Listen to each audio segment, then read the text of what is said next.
Known as the longest and most historically important overland trade route, the Silk Road was not a single road but a network of multiple routes that were used for carrying goods between China and the West. The name Silk Road eventually originated from the Greek word Ceres for China, which means the land of silk, music. Starting at the old capital cities of Luoyang and Xi'an, the Silk Road routes cross the Yellow River at Lanzhou, then follow the Gansu Corridor or Hexi Corridor, the area west of the Yellow River, into Xinjiang. At Dunhuang, the route split three ways. The northernmost branch crossed north around the Tianshan Mountains, and the other two crossed north and south of the Taklamakan Desert or Tarim Basin. The Silk Road routes across northern China were believed to have been significant not only to China's history but to the history of the whole world as well. Formation of the Silk Road, it was dating back to the 5th century BCE. We will discuss the Silk Road, the beginning of the connection between Europe, China, India and other countries. The Silk Road was used as the main route connecting China and Europe from the 2nd century BC to the 16th century. Origin and history of the Silk Road. The ancient Silk Road developed as an important trade route connecting civilizations in the East and West. This was due to the desire of people from different regions to exchange goods and learn about each other's cultures. For example, silk and pottery were transported from China and spices and jewelry were in countries along the way, eventually reaching the Mediterranean region and Europe.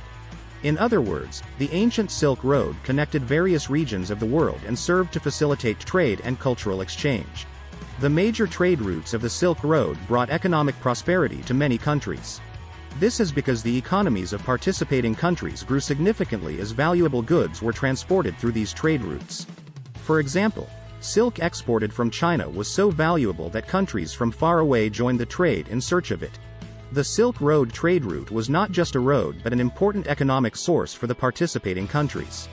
The Silk Road served as a venue for the exchange of different cultures and gave birth to many historic events. The Silk Road was a great source of trade as merchants and travelers traveled from one country to another spreading their cultures and knowledge. For example, Chinese paper and printing technology travel westward via the Silk Road, contributing to the development of European culture and science. The Silk Road was more than just a commercial route, it was a crossroads of diverse cultures and histories from around the world. Legendary explorers and travelers Marco Polo was an explorer who contributed greatly to the cultural exchange between Europe and Asia. His detailed descriptions of the diverse cultures and technologies of Asia brought Europeans a greater understanding and interest in these regions. For example, his notes from the East introduced Europe to Chinese silk, ceramics and paper money. Marco Polo's travels created an opportunity for Eastern and Western cultures to influence each other and heralded the beginning of the European age of exploration. Zhang Yin was a Chinese explorer who pioneered the Silk Road and facilitated exchange between Asia and Europe. This is because he paved the way to the West and brought many valuable goods and information to China. The information brought back by Zhang included horses, wine, jewelry and other goods that had not yet been seen in China. Zhang's expedition was a major step in China's interaction with the outside world and played an important role in the history of the Silk Road. The many travelers who traveled the Silk Road helped expand knowledge and understanding of the world. This is because the information and goods they brought back brought new perspectives and technologies to their respective countries. For example, explorers such as Ibn-e-Battuta to travel throughout Africa, Asia and Europe, and their accounts had a profound impact on future generations. The adventures of these travelers fostered cross-cultural understanding and played an integral role in world history. Precious commodities and trade goods. Silk is the most important traded commodity on the Silk Road, and its production process is very complex and special.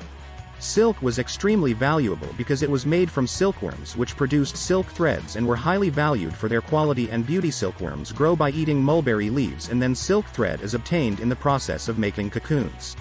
These threads were then woven into fabric to produce beautiful silk. The production was unique and time-consuming, and its rarity made it valuable in the Silk Road trade. Spices and gems also played a major role in trade through the Silk Road, influencing many countries. These were of great value to the people of the time because they could be preserved and had the effect of making food and personal items more luxurious. For example, spices from India and Southeast Asia transformed European cuisine, while gems from the Middle East and Africa were valued as ornaments and jewelry. Spices and gems were very important in the Silk Road trade because of their rarity and beauty. Many other trade goods were exchanged along the Silk Road, each of which had a significant impact on the economy. This is because these goods contributed to the economic development of the region as well as deepening the exchange between different cultures. For example, Chinese ceramics and Persian carpets were highly valued in distant regions for their beauty and practicality. The wide variety of goods traded through the Silk Road, each reflecting the characteristics of a different culture, contributed greatly to economic development through trade integration of cultures and religions. The Silk Road facilitated diverse cultural exchanges as a venue for interaction between different cultures. This is because many countries interacted through this trade route and new cultural forms emerged because of the fusion of their cultural characteristics. For example, Chinese ceramic designs were influenced by Persian influences and Indian music merged with Central Asian musical instruments. The Silk Road was not just a trade route but a meeting place for diverse cultures to meet and create new cultural expressions. The Silk Road became a means for religions such as Buddhism and Islam to spread as people moved along the trade routes. The teachings of these religions spread with them. For example, the Bao religion spread from India to Central Asia, and China and Islam spread from the Middle East to Central Asia and then to Southeast Asia. The Silk Road bridged religions to new areas and had a profound impact on different cultures. Along the Silk Road, there was a fusion of cultures in art and architecture. The combination of influences from different regions combined with each other to create a unique style. Examples include the influence of Indian styles found in Buddhist temples in China and Persian-style architecture in Central Asian cities.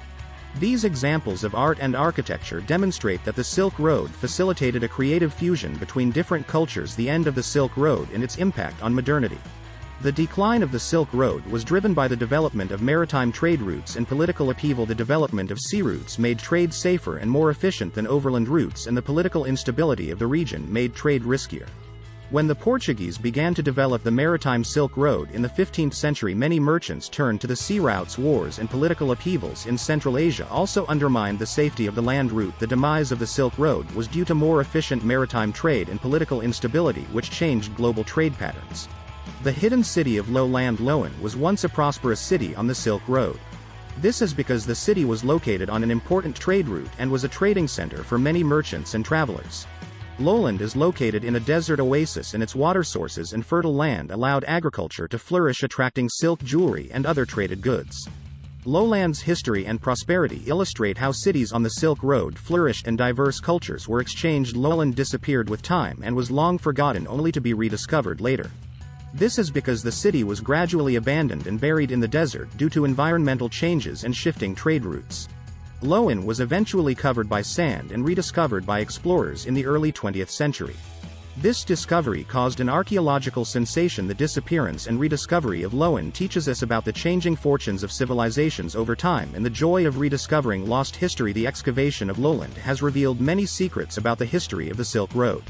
This is because the artifacts and documents obtained through excavations tell us in detail about the lifestyle, culture, and trade of the time. The excavated documents, clothes and remains of houses show how Lowan used to live and what kind of culture existed there. The remains of trading goods also show the expansion of the Silk Road trading network. The excavations at Lowan are important for a deeper understanding of the history of the Silk Road and shed light on the life and culture of a lost civilization. Did you discover anything new? This video explained the Silk Road. If you enjoyed this video, please subscribe and like this video. Thanks for watching.